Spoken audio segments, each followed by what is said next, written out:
Good evening and welcome to Star City News. I'm Amelia Briney. And I'm Cassie Nelson. A Lincoln man is in jail after police say he threatened to kill a man with a machete. The incident, which was caught on tape, shows Taylor Arizola throwing a bottle at another man and threatening to cut off his head. He was arrested for making terroristic threats and using a weapon to commit a felony. Governor Dave Heineman says thanks, but no thanks. He is not going to run for U.S. Senate.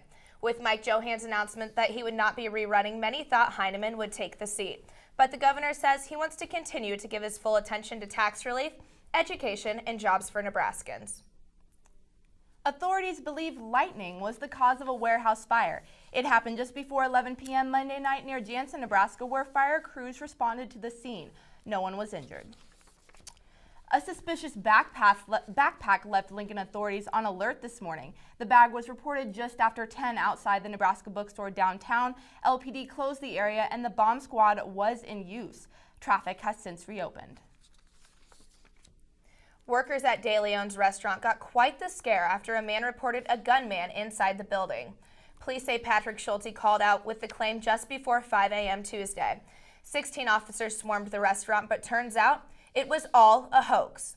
Schulte is now facing charges of false reporting and obstructing government operations. They heard it. Ready, set, go. Runners hit the pavement Monday for the annual Boys Town Run. The goal, to raise money for children who are deaf or hard of hearing. Despite stormy conditions, there were hundreds of participants. Well, when you gotta go, you gotta go. Residents face charges over a fight to use the bathroom. The incident occurred at Branched Oak Lake when someone walked in on a man using the restroom, prompting a fight between two families. 6 people were ticketed. And a new sign is turning heads outside Grand Island outside the Central Nebraska Humane Society. It features a life-size statue of Charlie Brown's Snoopy cruising in a blue car. The society is hoping the eye-catching sign will boost pet adoptions. Mayor Chris Beitler is busting out the moves. He promised to create a Harlem Shake video if the city raised $1.5 million for Give to Lincoln Day. Well, the city held up its end of the bargain, and so did Mayor Beitler.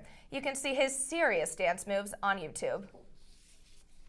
Squirrels and rabbits are so common that we might forget they're considered wild, and contact with them could put them in danger.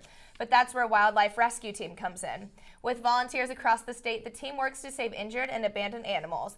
They rely solely on donations and help as many as 4,000 animals each year. People in Moore, Oklahoma were given a little hope Wednesday night. Country music superstar Blake Shelton teamed with NBC to put on Healing in the Heartland, a concert benefiting tornado victims. Artists like Usher and Miranda Lambert highlighted the event, raising $6 million for the United Way of Central Oklahoma.